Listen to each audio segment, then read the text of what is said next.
आऊ, आज तुमची मीटिंग होती ना? पण लवकर आटपली मीटिंग. मग विचार केला तुझ्या काकांना भेटून यावं. ते काका काय तुझे बोलतच नाहीयेत माझ्याशी. रुसलेत मैत्रिणीवर. अरे जय, काकांना भेटायला आलास ना? बस ना, बस. बोल त्यांच्याशी.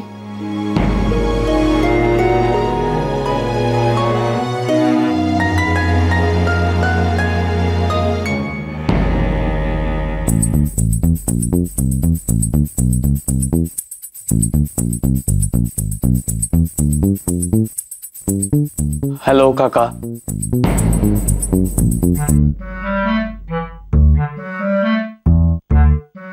कसे आहात? कसे पडलात?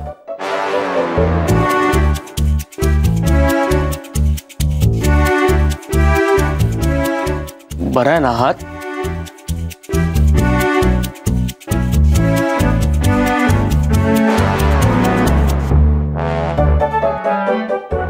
दिन्या, काय झालंय काय तुला?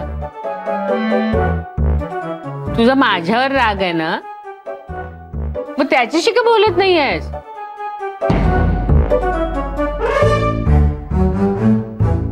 अरे तो एवढी तुझी विचारपूस करतोय, तू काहीच बोलत नाहीयेस? कुमू, बरं आहे मी. हे त्याला सांग ना. डायरेक्टली त्याच्याशी का बोलत नाहीस? नाही बोलत मी. हा?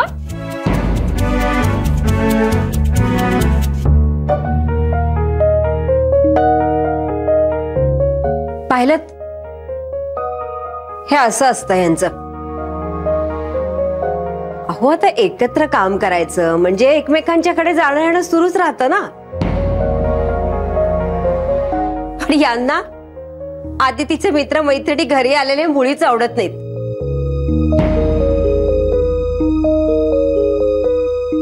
आणि अहो, हे आत्ताच नाहीये, पहिल्यापासून हे असंच आहे. काय?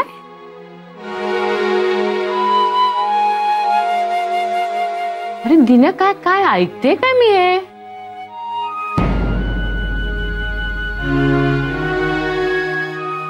हे मित्रमैत्रिणींच्या घोळक्यात रमणारा तू, आणि तुला आदितीचे मित्रमैत्रिणी घरी आलेले आवडत नाही?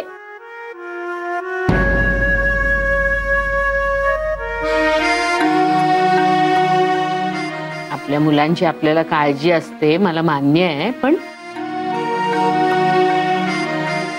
अरे जय खूप चांगला मुलगा आहे,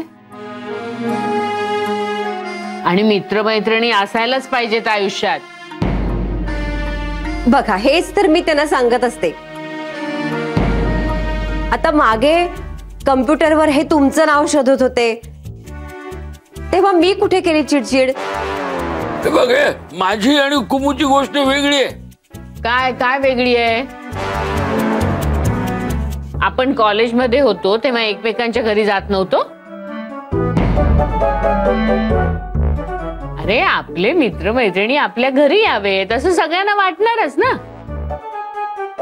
दिन्या, कमालच आहे तुझी. मला वाटलं नव्हतं एवढ्या छोट्याशा गोष्टीवरून तू एवढा चिडशील म्हणून.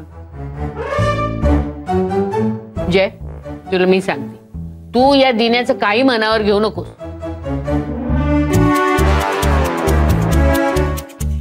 हो. आऊ, मी चहाचं बघते. अगं केलाय मी, मग मी घेऊन येते.